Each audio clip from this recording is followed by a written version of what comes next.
Created by Robert Snyder, John Broome, and Carmine Infantino, the fastest man living in the DC universe, The Flash, is a starting, also the most entertaining, member of the Justice League. One of the most convoluted storylines in the comics universe appeared back in 1956, and has been a preference since then. People know The Flash even if they have never read a single comic book, or seen the hit TV series. But it's true that so many people only know the character as a hero who runs very fast.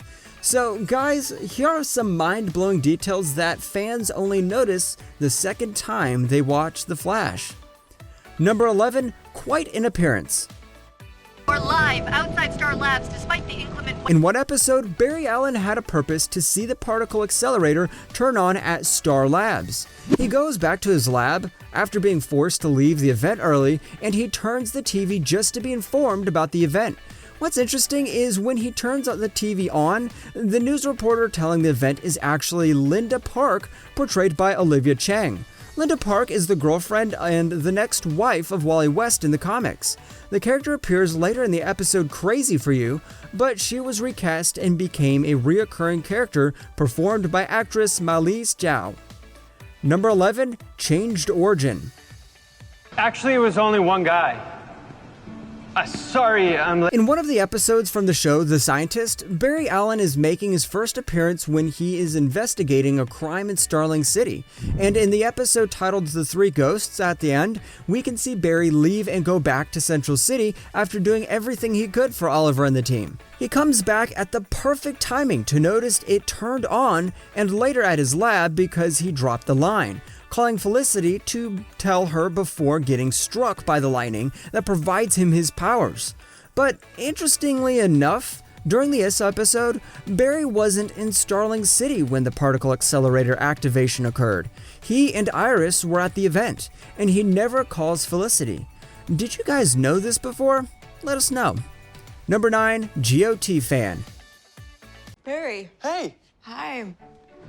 You're up early? Yeah. Barry is back home, but he missed plenty of things while away. This detail that not many people noticed, and it happens the night he arrives. After preparing a large breakfast and doing every possible task he could do before Iris wakes up, Barry rests on the couch to watch some of his favorite television shows, a total of 6 months worth, at once. Cisco made him a sped-up tape of everything Barry missed while he was away. Now, before we continue, are there any Game of Thrones fans? Because if so, we have one thing in common with Barry. As it turns out, he's a Game of Thrones fan too. But not many people notice the show's logo, Barry's reaction to Jon Snow's situation. Jon Snow died. Barry says unhappily, and just a few minutes later he says, "Oh, he's alive." Quite interesting, right? Number 8, Silicon Valley. I found a connection between our victims. 4 years ago. This one huge pop culture reference in the show isn't easy to notice as the one with Game of Thrones. After almost defending Joe from Ramsay Deacon's effort at killing his past business partner, Cisco and Barry talk about how Deacon reminds them of Richard on Silicon Valley, an HBO series with a story about a group of young software programmers trying to discover gold in California's Silicon Valley. Richard, just as Deacon in the episode, is a software engineer. Barry seems like the hacker fellow Team Flash is dealing with, which hints him more of another Silicon Valley character, Gullyfoil. However, Cisco believes he's more like the character Elric. This is hard to notice detail since you'll also need to have watched Silicon Valley. Nevertheless, Iris immediately sets the guys in reality and gets them back to work to solve if Deacon really is their metahuman villain. Number 7, the Superman case. Now, we all know that The Flash holds the title of the fastest man alive, but one of the most significant controversies among DC Comics fans is whether the Scarlet Speedster is faster than Superman or the other way around. It all started when DC Comics began the discussion, having the two heroes continuously finding themselves proving the point, but we never actually got a confirmation about this. In Geoff Johns' The Flash Rebirth, however, fans got an explanation. There are plenty of comic book shenanigans occurring throughout the novel, but the most interesting part is that Superman is chasing Barry and they seem quite even. Superman says he's got a few of their early tracks, so, according to him, there's no point in racing with the Flash. Barry responds by saying the races were for donations, and quickly speeds on past this Man of Steel. Number 6, the lightning bolt. The next one should not come as a shock since the Flash comics are filled with time travel and mysteries. But some of you are not familiar, Barry Allen got his powers from being struck by lightning at the same time a bunch of chemicals dropped on him. Well, there were higher powers at the moment than we knew. In the Flash Rebirth, at first the story focuses on Barry Allen and his appearance connected with the issues in Final Crisis. Throughout the story, however, the Reverse Flash comes back to revenge on Barry. Barry follows the Reverse Flash, who actually gets back in time to kill Iris. Barry drives himself hard to crack the time barrier and becomes the lightning bolt that actually granted him his powers. Number 5, so powerful. As we previously stated, the Flash does not only run fast, in fact he's capable of so much more.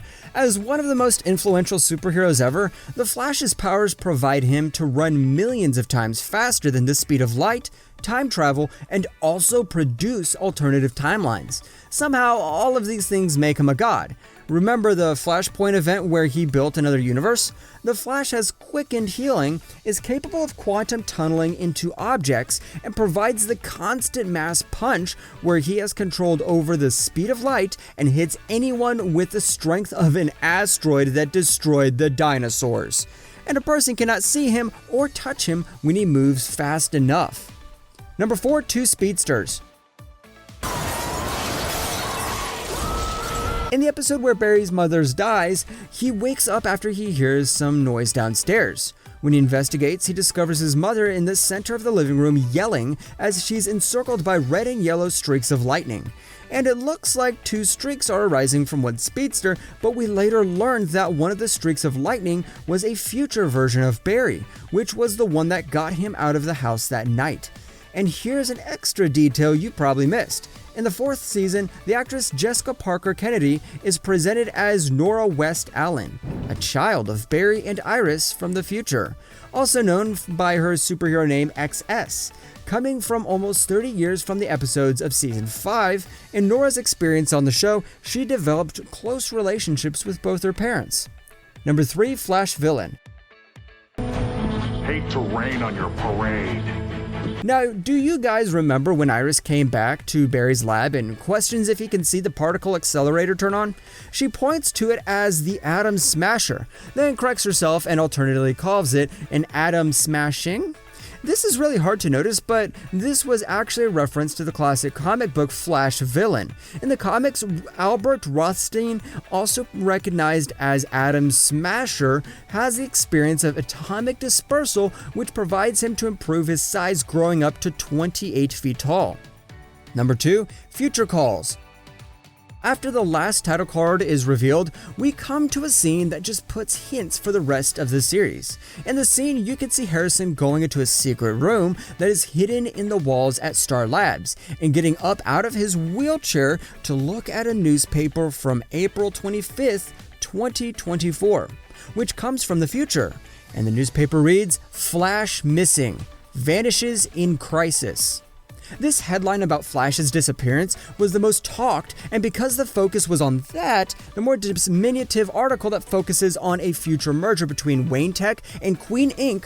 was easy to miss. This was considered the show's first significant hint to Bruce Wayne and characters linked to him living in the Arrowverse.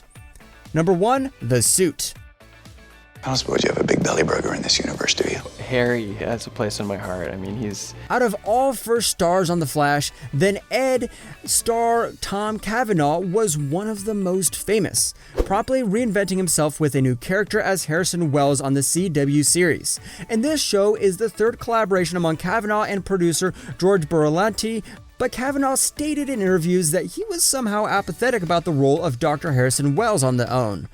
After his character's twist, him being Edward Thawin and Reverse Flash, Cavanaugh accepted the role, enjoying the chance to perform the iconic villain.